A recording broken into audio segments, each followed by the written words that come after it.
Welcome back to Asinine Radio, a weekly podcast where we talk about music, and, well, that's pretty much it. So, let's go!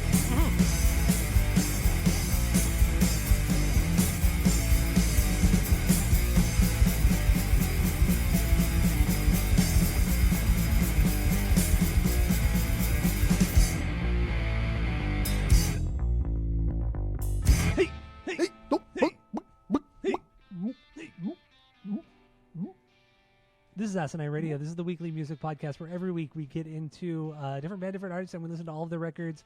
We rank them from worst to best, and we try to have a good time doing it. We also start with our 6 degrees of Tom DeLonge. It's where we connect the band of the week to our boy Tom DeLonge and Blink. And then we round out the episode with our top 10 favorite songs from the band. And we are doing Gorillaz this week. This came as a request from friend of the pod, Isaac. He reached out to us a few weeks ago asking us if we could do Gorillaz because he's really into them. So that's why we're here. This is all for you, Isaac. It's all for you. All for you, baby boys. So yeah, like I said, Gorillaz. Did you do your 6 degrees of Tom DeLonge? No. This is already. There's a lot of World Cup going on still, so I'm still lagging on a lot of things. So you're negligent. Okay. I've done like zero work at work. So, okay, cool. So they have 9 records. Let's get into this. We'll also give our biggest banger and stinker from each of them if we have them. 9 records, like I said. What do you got for number 9? Go. Wait, did you do your No, I didn't. Separations? No, your separation anxieties? No. Ow. You almost like scoffed at me as if I didn't do my homework, but then come to find out you also didn't do your homework. Well. Anyway, I'm just trying to open my beer so I can pour it. Another Pliny the Elder. You're just fucking hoarding the. You have probably crates of those fucking beers. You can't even get them in Arizona. You have to come to fucking Southern California or NorCal to get that shit. Oh my god, it's so good. And every week you have a new one. I don't get it. How many did you fucking buy? You didn't buy that many last time you were out here, and you were out here like 5 months ago. Those are the questions you should be asking: is how do I keep getting? How do you keep getting them? Is Sloan like driving out to California once a week? Like, what's going on? Yeah, those are the questions you should be asking. Jesus That's good. Christ. Every week I'll give you a little bit more. Fucking hell. I don't know where Starting are next you week. getting these Pliny the Elders. Anyway, what do you got? Number 9. Worst Gorillaz record. Go. I kind of want to preface this because I don't have a lot of nostalgia with the Gorillaz. I've heard every one of their albums before. Most of the time I think like, this is kind of long. I don't really care for it that much. Still this week, I don't care for the vast majority of these things.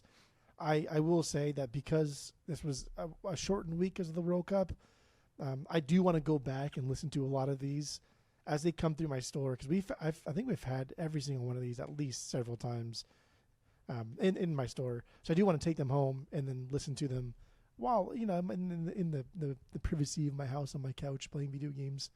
So some of these I don't fucking care about. I don't have a lot of stinkers because I don't think that's fair for me to choose a stinker when I don't care that much, I guess.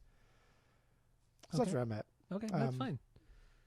My least like this was probably my least favorite for sure though. I did not like this record. That's Humans with a Z. Yes. This is essentially like the R&B dance album while still trying to be pop. I don't like R&B. I don't like soul music. I don't like funk music. I can whatever sometimes. But I get it. Like, this is kind of a political record filtered through like the eyes of the band, right? The band, 2D and Noodles and Dexter and everybody. But it's I just don't fucking care about this. I don't think they do this well because it just sounds inauthentic. This is not who the Gorillaz are. I think they're at their best when they have guests on that are funk, soul, R&B, but they're still doing like their normal Gorillaz sound. This is them getting away from that, trying to do funk, soul, and R&B, and I just don't like it. I also feel like there's so much stuff on this record that I just don't fucking like. Like there's songs that are damn near fucking stinkers, and outside of this one, this was it. This is the only record I thought like, dude, this was kind of a fucking stinker. Every other record I thought like, oh, that song was okay, like at worst, but this one had like fucking stinkers. I really don't have a banger here. The best song, I guess. No, I don't have any banger. That's fine. We had Danny Brown on here. I just don't like fucking Danny Brown. I don't get it. I don't like his alter ego style rapping. Even though Kendrick does it, I know. But I just don't like Danny Brown. Hey, Neil, I'm Danny Brown talking like this. Annoying. Okay. Humans is also my number 9, 5th record, 2016. I don't like this record. It's not my thing at all. I just think it's just okay, kind of pop EDM club beats, a lot of hip hop and R&B on this. Mostly guest rappers and singers. Damon doesn't really sing too much on it. I just don't care. I don't care about it. Nothing on this record to me stands out. It has nothing really to do with the prior records, even records after this. It's a standout in their discography, but not a positive standout to me in their discography. And I have a lot of positive things to say about this band. Like I might not be a huge fan of all their music, but damn, are they ambitious, and they've done some really cool shit. Also, yeah, like you mentioned, this is kind of a concept record. Jesse and Damon, what they said, this is a soundtrack for a party for the end of the world. This is right before Donald Trump won the 2026 presidential election, and they were like, "Oh, what's the soundtrack for when Donald Trump wins the presidency? How bad is it going to be?" 10 years later, bad, I guess. Yeah, 10 years later, I mean, we're still here. Yeah, I just overly political for no good reason.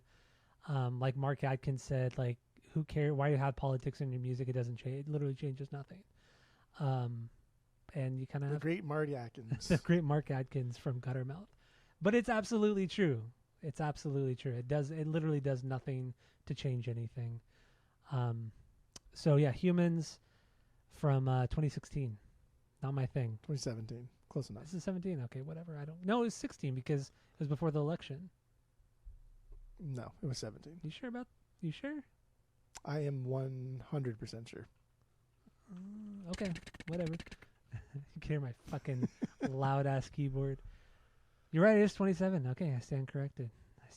Dude, I just go to Wikipedia and I just highlight all the discography and I copy and paste that. Okay, that's fine. So what do you got for number 8? You should just do the same instead of by memory. The Now, Later Now. 6th record, 2018. Still kind of on the dancey electronic side, heavy in the pop synth, heavy in the funk, which is kind of cool because I do like those longer instrumentals. I don't always care for his singing, especially when there's no like modulation on his voice and it's just kind of him.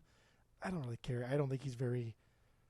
I don't think there's anything special about his voice.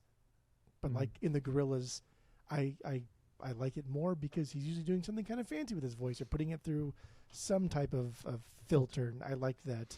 But I don't know. Whatever. I don't like it because it's a big part of this record. They don't have like this massive revolving door of guest musicians on this one. But I didn't hate this. I just thought it was boring.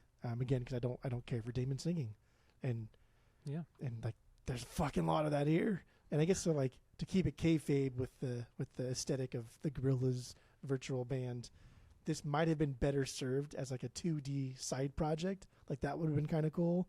Like 2D comes out with his own little side project, and it's the Now. I think that may have served their lineage better because as it sits now, this is just a forgettable Gorillaz record. It really is. And when it comes to the characters, 2D is who? He's the guy with the blue hair. He's the I don't know. He's the guy with the blue hair. He's really the main guy. He's the main guy. He's not the leader of the band. That's Murdoch, who's the self-proclaimed leader. He's the ugly dude with the fucked up mouth and everything. And there's Russ, right, the drummer, and then there's Noodle. It's either Noodle or Noodles. I forgot already. Noodle. I don't remember. And that's the I think it's a girl. Yeah, like usually I think the guitarist. I think there's so much written about just the virtual band that I kind of was like, I don't really care too much about this, to be honest. That's exactly how I felt. I just like, I don't give a fuck. I really, really don't. It's like, once again, mad respect, only respect for them for creating like the visual aspect of the band, because I think it's super fucking rad. But it's just it's not for me. It's just not my thing either. Yeah. So my number 8 is Song Machine Season 1, 7th record, 2020. This album's fine. It's really not for me. Every song has a different artist on it, but I just think the songs they just don't hit for me. They just really don't hit for me. But it is really this is one of the records that's really ambitious because each song is based off of a different webisode. that they were doing in 2020, and that's cool. I mean, I think that's a really great, cool idea, way to move away from the normal album format, and they do it the Gorillaz way, and that's sick. But I just don't care for the songs, and they got a lot of like pretty high end guests on this one, which is rad too. They always do. Yeah, they do. Pretty much always do. They're like Tyler the Creator in that they just shoot their shot, or Damon just shoots a shot and hopes for the best. Like he'll reach out to everybody and just hopes that they'll respond and say, yeah, I'll be on a track with you guys. Fuck it, I'll do it. Yeah, and we'll get into Lou Reed because that's kind of an interesting story, but that's on the main episode when we get into Plastic Beach. But anyway, Song Machine Season 1. That's my number 8. I don't have much more to say. It's a cool idea. Okay. It's a great concept, but I'm not into the songs. So that's all right. What do you got for number 7? Song Machine Season 1, Strange Times with a Z, like the Gorillaz. 7th record, 2020. Like you said, the webisodes thing. But what's important to know or notice that even if the world didn't lose its fucking mind and shut everything down for an indefinite amount of time, they still would have done this. Mm-hmm. This was like unprecedented. This is crazy for a band of this magnitude. But because of like the COVID lockdowns, it just became kind of like thrown to the side as like, oh, they just had to do that because they couldn't really like tour or anything. So that's kind of like their way of getting back. It's like, no, dude, they were going to do it regardless. So I think like the importance of that release schedule kind of gets lost because of the COVID stuff. Mm-hmm. So I wanted to throw that out there. But they have a lot of concept records or like loose concept records. But this one doesn't. But I think the concept of this one is just make it as different and eclectic as possible. Like you said, there's a lot of fucking people on here. Dude, from Elton John to Schoolboy Q. Robert which that Smith. song Pac-Man from Schoolboy Q is a fucking dope-ass song. I love that song. But it's cool. It's them getting back to just experimenting. And not necessarily, let's just throw a lot of ideas out there and then every song will have one of those ideas and maybe a couple of them are good. Because I do feel like that's some of their albums. Ambitious just to the point of like, well, that was kind of sucky and you probably shouldn't have put that on there. But this one was cool and I did enjoy it.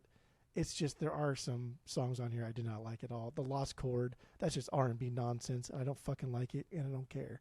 But the song Aries, I think that made my top 10. Yeah, but that was the Peter Hook song.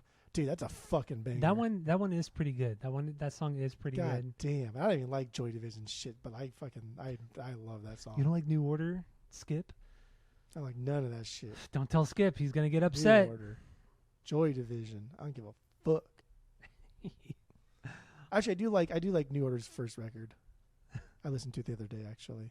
Okay. I forgot what it's called though. Not their first record. The one with the flowers and shit on it. I don't remember. Nobody cares. Somebody will that know. music is. I mean, just that style is just not my thing. Joy Division, New Order, just not my thing. But not to say it's bad, just not my thing.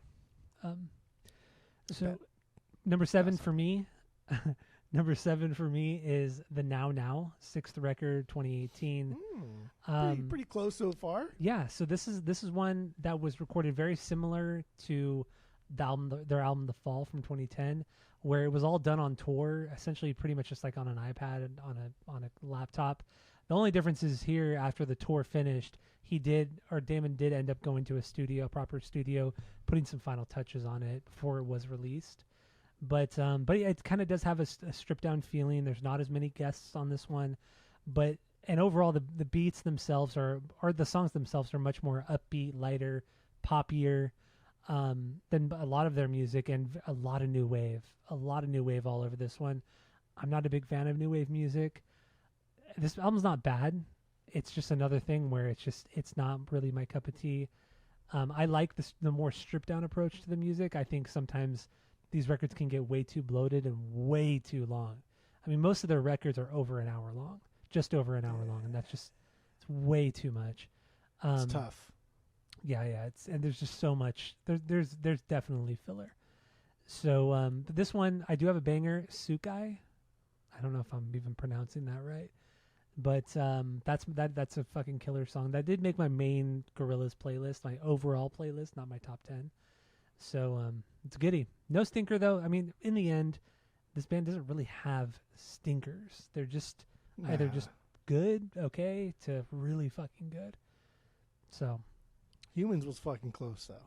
yeah, Humans was not, Humans was just like on just so not good, just not good. Did not like it.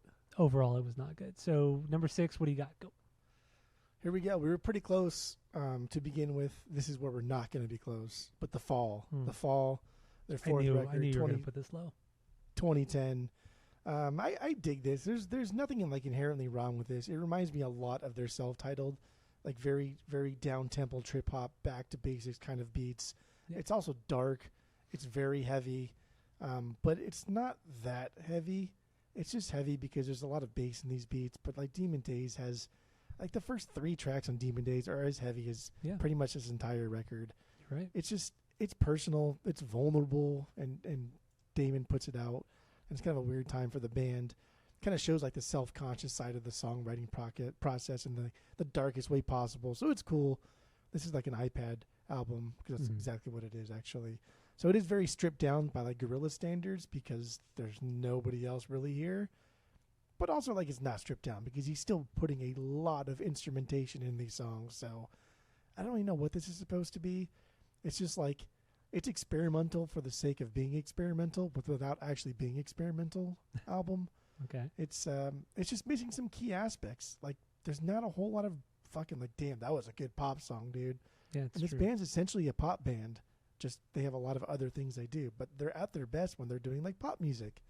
The track with Bobby Womack, that was a pretty cool song. Though. I like that one. Yep. Like a breath of. We're talking way more about him too. A breath of fresh air. I really want to talk about him. We could do a whole pod on him. Oh my god. Yeah. Such a crazy. But one of the songs from here did make my top 10. The Joplin Spider.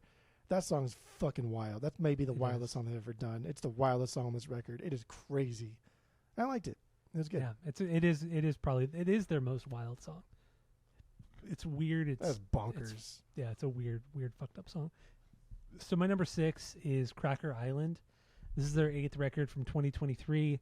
This is a concept record about conspiracy theories and how silly they are and all that. I don't have much written about this. This is kind of like them doing kind of what they've been known to do, but just done it kind of mediocre. Like there's literally nothing bad about it. This is the album I have the least notes about. It's just run-of-the-mill Gorillaz, solid fucking beats, solid songs. Some of it not really my thing, but nothing overtly bad, nothing really that different than what they had been doing prior. I don't know. Cracker Island. I just got really nothing on this one. Yeah. So no banger. Yeah, we're still outside of The Fall so far, which I know is going to be high for you, but my 5 is Cracker Island, 23. I think this is very similar to like Song Machine, just like on fucking PCP. Like everything hits harder here. The pop songs I think are catchier because they don't rely on like this huge hook. It's just like the whole song is catchy, right? So sometimes you'll see pop songs where it's just half of a chorus is really catchy. This one, like, it's building and it presents like the song itself is the hook, is the catchy thing, which is something I think very refreshing from music in the 2020s era. We're just looking for that 30-second TikTok, pop song, that whatever thing that we complain all the time about. But everything here is just wilder. I think it flows nicely. Nothing feels out of place. There are no parts of the record that I feel are bored or disingenuous. Mm-hmm. Going back to like Humans, I think a lot of those parts just feel like, I don't know, dude, you're reaching on that one.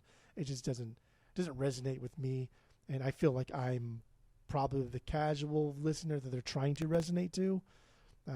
But I thought there were some questionable appearances that when I was reading, I was like, how the fuck is this going to work? Tame Impala with Booty Brown from the Far Side. It was pretty good, though. I liked it. Yeah. I thought it was kind of cool. Okay. Obviously, I'm going to give anybody from the Far Side a little bit more slack than I would anybody else. But like Tame Impala, get fucked. But it was a good little thing, and I liked it. Also, dude, 10 songs at like 35 minutes. So we can do it. So it is possible. Yeah. So you're able to do it. They've done it like twice. This record and The Fall. Like make a short record, yeah. But this is fine. I just think this is better than The Fall. Mm-hmm. I think The Fall probably we'll go back to and compare. I do think this is better than The Fall because there are a handful of songs here. I was like, oh, that's a pretty fucking good song. Where's the Fall? There was just one that I thought was just so chaotic and wild that I thought was playlist worthy. But pretty much everything on here I enjoyed listening to more. Skinny Ape was my banger. I like that song a lot. Atmospheric, fucking dope. Mm-hmm. Okay, good. That's it. My number 5, some people might get mad about this, but I don't care. Number 5 is Demon Days, their second record from '05. That's crazy. Danger Mouse produced this one, and it's crazy to think. This came out in '05, Danger Mouse. 2006, he puts out the Gnarls Barkley record. Him and CeeLo have formed Gnarls Barkley. They put out that record. 2 fucking banging records in 2 years. Like massive, massive records in 2 years. Pretty fucking nuts if you think about it. This one's, I mean, the record is fine. I mean, honestly, I would listen to it again. It's just a fine record. I think there's a lot of filler, but that's most of Gorillaz. So that's not like an egregious thing to say. But it's certainly a departure from the first record. I think it's a lot more dense. It jumps more into like the electronic sound, more of all of that, less the trip hop, less the lo-fi stuff. It's really, really not a bad record. It's not, but I just had to put it somewhere. That's crazy. That it's this low though. That's also wrong. And like, and with this band, like they do have a lot of good songs. And they also have incredible fucking singles. Like Feel Good Inc., of course. That song is such a beyond banger. It's unreal. But also the song Dare. That's also another huge, big single that was so fucking good. And that is my banger. Dirty Harry, Kids with Guns. No, there are some great songs. Amazing. But overall, it's just like, I thought a lot of the songs blended into one another and they just kind of, it just wasn't for me. Coming off the first record, this record wasn't for me. But once again, not that I would listen to it again. Not that I care that much about the Gorillaz, but this is the first time that you're obviously fucking dead wrong. Dead wrong putting that 5. Okay, we'll see. Yeah. No, I already know. So what do you got for number 4? 5. What do you got? Number 4. Their first record, Gorillaz, with a Z, 2001. It's long. It's an hour. And you have this on vinyl. 100% doesn't need to be. I do have this on vinyls. What I want from this, I'm just going to listen to Massive Attack. I'm just going to listen to Portishead. The only reason why I have this is because of the singles. I mean, Del steals any fucking track that he's on. Anytime he opens his mouth, anything he's ever done, he steals it. He has such a unique voice. I do think like there's probably a near perfect 30-minute album on here, but the runtime it needs to be cut down. These songs aren't that good. They don't need to be that long, and there doesn't need to be that many. They're tackling a lot of different styles and blending them all into this like lo-fi trip hop thing, which is really fun and really cool and really ambitious, and I like it. But no, man, we just don't need so fucking many. And like obviously Clint Eastwood is the biggest banger they've ever done. That song is like that blew my fucking mind when I heard that as a child from someone that also likes a lot of hip hop. But even that it's kind of old or it's kind of long. There's like the last almost half of that song. Like why does it go on for so fucking long? It just fucking loops. It doesn't need to go on that fucking long, dude. Cut that down like 30%. But also like 19-2000, fucking absolute banger. Latin Simone, absolute fucking banger. But we get this kind of like looped kind of dub trip hop record peppered with these pop classics, and I that's like talking about Clint Eastwood. I guess that's just where like I lose my interest because it breaks down the flow. Because like, are you doing like a trip hop record? Is this supposed to be like a Portishead thing, or are you putting out like this 2000s era NSYNC pop bangers? I don't know what you're trying to do. I don't think it works that well here. That's why I think putting Demon Days below this one is fucking absolutely bonkers and wild. It's not fine, it's wild. But yeah, Gorillaz, their first one here. This is for sure getting purged in my collection. So good. There's that. Good. So my number 4 is also Gorillaz, first record, '01. I like the trip hop. I like the lo-fi. I like lo-fi music a lot. I listen to a lot of lo-fi music. And I like that. I like the mellow kind of feel of that. I like the grooves in lo-fi music, and that's what a lot of this record is. Yes, they dabble in some dub and reggae and obviously pop, but that's what I think is cool about this record. But I also agree with you where it's way too fucking long. It's like an hour and 5 or 6 minutes, something like that. It's over an hour. It's way too long. It could be cut down to 30, 40 minutes, and you'd have a much better record. And sometimes I like Damon's vocals. Sometimes I think they're just annoying and obnoxious. It's so hit or miss with Damon, I feel. Sometimes his voice works so well in songs, but sometimes it's trash. Or it's not trash, but it's just not that good. But yeah, in the end, or like I agree with you as well, with Del the Funky Homo Sapien, he kills it on this record. Just he is like the highlight of this goddamn record. It's crazy good. So banger, Clint Eastwood. I wouldn't get this on vinyl. I'm not vinyl worthy yet, so I would not get this. But it's cool. It's a little bit ambitious, being as poppy as it is with the trip hop and lo-fi. Yes, Massive Attack were doing it. I'm not super familiar with Portishead, so I can't make that comparison. But definitely Massive Attack. They just did this kind of shit better, like the trip hop stuff. So yeah, Gorillaz, first record, my number 4. What do you got for number 3? So like that song Clint Eastwood do is 5 minutes and 40 seconds. And the last time we hear Del is 2 minutes and 41 seconds. So the last 3 minutes is just a loop. Just the fucking which is loop. fine if that's what we're going for, is like this trip hop loop record. I don't mind that. Yeah. But that's not what this is, right? Like we're peppering in these pop things here and there that just, I don't know. I feel the potential was here. I think it's an incredible first record for them. And it led to Demon Days, which is obviously better, except for near cloth ears. And what do you call cloth ears for eyes, though? Skipples. So you have cloth ears, maybe like blinders on. Sheet, I don't know. sheet eyes, I guess. I don't know. Whatever it is, you got them. Man, somebody's smoking weed outside, and it is so powerful. Who do you think it is? Your neighbor? Fuck, I don't know. I don't know who. I mean, it has to be. Don't you have like an Armenian neighbor or something like that over there? Yeah, or Bulgarian. That's what they are. Yeah. But different. I'm California education system, bud. Okay. But no, I dude, the weed is strong. Just hit me like. Tell him shut the fuck up. Just hit me like a minute ago. Damn, that's. So we can get high. We can get contact maybe high. Maybe a little bit. Hopefully. Number 3, The Mountain, coming down the mountain. 9th record, their newest record. This one, I liked this when it came out, but I had thought like, I don't really care that much about the Gorillaz, so I'm not going to give it like a fair shake. And that's being totally honest. And I think I need to go back to this one. This one might climb to be my number 1. Because I listened to this one again today. Bold statement.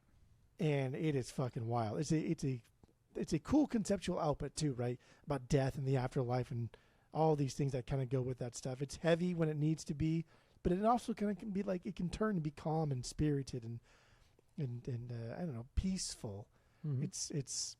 I think this is their most ambitious sounding record because they have so many different sounds being thrown out there. But we're not talking just sounds in the sense that they're on a Casio, they're in the studio. This is like worldly sounds. They're taking shit from like all over the world and putting it in there, much like they did on Plastic Beach, what they were trying to do on Plastic Beach. They did do it on Plastic Beach. This is upping that up to like the 10th degree. I do think the first like 2/3 of this record is just fucking top tier. Yeah, like just really unreal good stuff. And the last third is a little bit underwhelming, but I do want to get more into this one because I think there's a lot of stuff here that I just didn't care about the first time around because it is kind of weird and quirky. And the Gorillaz, I've never given the Gorillaz a fair shake until this week. Mm-hmm. And there's a lot of reasons why. And I think 50% of the Gorillaz is a guy that just like draws cartoons and shit, which we were just talking about cartoons for like an hour before we this. did before we started recording. So like we do like cartoons and I do like animation and like one of my favorite TV shows of all time is Adventures. I have a fucking tattoo of it on me. So I do like it. We do love but our I animation. do lose interest. I do lose interest way faster with animation than I do with like music. So I think that's why. But I don't know. This really could creep up into my number 1 spot. The other ones aren't careful. Orange County. That was my that's my a good banger. song. That's a really good That's song. one that's got that Argentinian bisa rap guy mixed with like the softer folk artist and just incredible shit. And it's funny too because like a couple years ago my Spotify got hacked And I don't know if you remember, and I changed the password, so everybody else had to change their password and everything. But whoever listened to my Spotify at the time was getting into a lot of this weird, like Middle Eastern, like deep rap. And some of it was really fucking good, and I liked it. And so it kind of like threw me into this realm of just otherworldly hip hop and like, you know, underground hip hop from other countries. And this guy, I think it's Bisa Rap. Bisa Rap. I think that's how they say him in Argentina. It's fucking cool, and I like it. I don't know. I like this one a lot. I think this could creep up to my number one, though, on subsequent listens. I liked it a lot. That's a bold claim. But I ain't getting no lyrics, though. Lyrics, you know, when you put the whole picture together, and that's why Plastic Beach is higher. When you put the whole picture together, it could change doing the pod. Yeah. It changes things, for sure. Yeah. So, I mean, honestly, outside of like one out or two outliers, our rankings have been pretty much the same because my number 3 is also The Mountain. I really like this record, especially coming off of like the kind of dullness and just stuff I don't really care for of their last 3 records prior to it. The Mountain just hits so hard because I listened to it today, this morning, and it hits so fucking hard. It dives into so many different genres of music. I like Indian music. I've always liked it. I love the sitar. I've just always been really into Indian music, and it's just all over here. Anushka Shankar played sitar all over this. Obviously, Ravi Shankar's daughter, legendary Ravi Shankar, is all over this goddamn record. They recorded this all over the world in India, London, just America. It's just all over the fucking place. And they still keep with like the electronic pop stuff, but there's just so many other influences and so many other instruments, and it's so diverse. I think this is an incredible record. Like you said, Orange County, killer song. My favorite though, Damascus. That song blew me away. Orange County was also a song where like what the fuck is this? And I had to look at the song to see what I was listening to, and Orange County is fucking good, but Damascus just, to me, this one just kind of blew me away. It's really good. You like all that Mos Def shit, huh? I saw your top 10 and I saw your favorite song on the album of the week, and that's some Mos Def shit. I know, and I'm Mos Def is fine. Like I'm not like a huge fan of his. I'm not a huge fan, but only because I've not like experienced a lot of his music. Obviously, I know who he is, and I've known who he is for decades, but I've just never experienced a lot of his music. So maybe I am a huge Mos Def fan. I don't know, but this record is just awesome, and it's dark. I like when the Gorillaz go dark, when they get moody and melancholy, and just I love it. And that's what this record is. It's about death, because they experience death just prior to this. Both Damon and was it Jesse? Jamie Hewlett Packard. Yeah, Hewlett. They had people very, very close to them die just prior to recording this or writing this record, and this record was influenced by that darkness, much like we did I Am the Avalanche like a month ago, about his dad dying and his best friend dying, and it just made for a great record. And as fucked up as it sounds, like depression and sadness sometimes can make for the best art, and this record is one of those things. I think this is a really cool record. I would get this on vinyl. From here on out, I'd get on vinyl. So if I don't already have it. I would. So, The Mountain. So fucking surprised at how good this was. Did not expect this 9 records in, almost 30 years into the band. Did not expect it. And again, we talked about this when it came out, and both of us listened to it. I don't remember listening to it. We talked about it, and I listened to it, but you said you did. Maybe you're just a fucking I just don't remember. Sack of shit. But also, like you said earlier, we So do consume rude. a lot of fucking Sack of shit. Like a sack of shit. We do consume a lot of media, and it's not. I don't know. It's not unreasonable for us to just glance through something and then not give it a fair shake. Yeah. Outside of like one of us, like if I like something and tell you to listen to it, you don't. But if you like something, tell me to listen to it, I will. Fuck off. And then the pod will do something like that. Oh, fuck off. But like that's only time we'll like give a deep dive on this. And I think we both liked The Mountain when it came out, but it didn't grab us the way it did this week. And I don't know. I hope you feel the same, to where like, because I do think this is so much better than The Fall, and it's so much more nuanced in so many different ways. But I do think, I do hope maybe somewhere in you think that, this could creep up to my number one. Or you can just be normal and say, the Fall's number one no matter what. Who said the Fall's my number one? I didn't even say that. I think you told me that already. Well, I don't think I did. Again, you're probably lying. But no, I really don't remember if I did. I don't think I did, but I honestly don't remember. But yeah, the Mountain it could be my number one with subsequent listens. It really could be my number one. It's that fucking good. There's really no low moment either. It just builds so well, and I don't think there's any filler on the Mountain. I think it's solid. The Mountain, I think, is their only record that I think the Plastic Beach kind of comes close sometimes, and that's just because lyrically and the aesthetic of it all, like the Mountain is just sometimes it's beautiful. Like damn, that was a beautiful fucking song. Mm-hmm. But anyway, that was number 3. Yes. My number 2 album of the week, Plastic Beach, Biatch. Good. That's the album of the week. So we're not going to get into it right now. Go listen to the main episode. We're going to break it all down and get into it. My number 2 is also Plastic Beach. So there you go. Like I said, we'll get into that soon. Go listen to it. And so number 1 for you, Demon Days. Demon Days. Good. I'll just speed through this because I think people that are listening to this like the Gorillaz. They don't really care that I like Demon Days so much. They just want to know, why the fuck do you think The Fall is your best record? So, yeah, this is... Honestly, I was fucking surprised at this one. This is one that I listened to, and I was like, wow, that was pretty fucking good. I did not expect this to go run that deep. So I put cans on and listened to it. And, dude, just from like a production standpoint, this one sounds fucking amazing. Every song on here either has like some kind of defining quality to it, or it's set up to support the song before or after. Nothing feels like filler. And it's a very different kind of record from the first. Almost like all the lo-fi shit is gone. It's not super heavy in like any of the dub categories or reggae stuffs.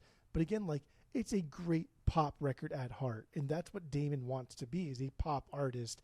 Because that's what he's been doing for many, many years beforehand. But it's not afraid to push the boundaries and explore other genres and get really dark with stuff. I do prefer the lo-fi sound, so it's hard to dismiss something that is just like this. But I don't know, dude, it's a good fucking pop record. You can't fuck with it, right? It's good. Like, yeah, it may not. Yeah, it's good. It may not be like my cup of tea in general, like pop music, but my God, this was just a really, really good fucking listen. I was impressed. Like, had the Spice Girls like let's take a pop band that I don't really like. New Kids on the Block, right? Had New Kids on the Block thrown out a pop record that was just sounded like this, even I'd be like, whoa, that was fucking good. I don't like anything you've ever done. I don't like you as people. I don't like anything about you. But damn, that was fucking good. That's what Demon Days was. I was blown away. Good. Okay, good. I'm glad. Blown away. I'm glad. Go ahead. Tell everybody why you think you got the a banger fucking on that Fall is one? the best. You got a banger on? They're all bangers. Okay. They're all equal bangers. So yeah, The Fall is my number 1, 4th record from 2010. This one was recorded in a very, very cool and very different way at the time, especially in 2010. He recorded this all on his iPad. iPads were new, like just brand new technology. He did it all on GarageBand on his iPad at the time, and every song was based off of a different city on that tour that the Gorillaz were on. And his idea, and he did it, was that I'm gonna make this song and then just put it out, or not put it out, but we're gonna play it live. So there's no overdubs, there's no like going into the studio afterwards. It was like when the tour ended, he put out the whole record. And this record is 43 minutes, I believe, so it's a short one. It's straight and to the point. I really like the kind of minimalistic approach to it all. There aren't big songs. There aren't really that many guest vocalists on this one either. It's a lot of Damon and a lot of instrumental. And I feel like Damon's voice works really well in these songs because they're darker. They're very, very dark songs. But there's a lot of weird experimental shit too. Like a lot of the weird synth stuff that he does is super. It can be heavy at times, but also just fucked up and beautiful. It's just. I think this record is so unique within their discography, not with just how it was made, but just I think the songs in general just stand out. I think the song Revolving Doors, I think it's an incredible song. It's one of their best songs. I truly, truly think that. I think the Fall just came out at a right time too, because I got this record when it leaked, because it did leak like a month before it came out. This is when I was really into pirating music, and so it did come out like a month before, or it leaked a month before, and then and just there's a lot of nostalgia with me too. Driving around at night, just blasting this fucking record in my truck. That's when I had my truck, my cool fucking Tacoma. Just when you ran over that lady in? When I ran over the lady in, yes. Yeah. It's a good truck. I did not run her over. Shut the fuck up. I rear-ended her. I hit the back of her car, and she was fine. You landed on top of her. I did not land on top of her. I fucking fucked up her trunk because I had a truck. Fuck out of here. But anyway, no, it's just there is a lot of nostalgia. But I think this is just a wildly unique record within their whole discography, and I think it's really underrated. And this is the only record I have on vinyl from them. I do have it on vinyl. I think it's adequately rated. There's nothing special about this. There's just really not. I think it's not bad at all by any means. It's just standalone. It's just such a standalone within their discography. To an extent, it's a little bit heavier in some parts, but again, it's Demon. The first 3 tracks in Demon Days are just as heavy. It's fine. Okay, it's fine. Okay, it was a fun listen. And just like certain people I was hanging out with at the time, and this record came out, and it was just like we listened to this record together. It was a cool nostalgia, man. Nostalgia plays a big part in all this shit. And nostalgia fucks with your brain. Think things that are stupid. Fucking annoying. So yeah, I do love The Fall, and I will not get rid of this on vinyl. I'll listen to it this week on vinyl too. Fuck it. Good. I don't care. But anyway, that's all we have for the rankings. So let's get into our top 10 favorite Gorillaz songs. We'll just run through them real quick. 10 to 1 for you, 10 to 1 for me. What do you got? Go.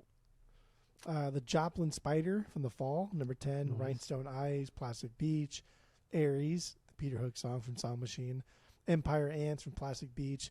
Latin Simone from their first record. Dirty Harry, Demon Days. Super Fast Jellyfish. Dude, every time cool. That's a cool Del name, or De La Soul comes out, like you just cannot fuck with it. It's so goddamn good. 2000 from Gorillaz. Feel Good Inc. Fucking banger, I don't care. And then their best song, I wish it wasn't so long, but Clint Eastwood. Mm-hmm. Yes. Clint Eastwood. Yes. Go.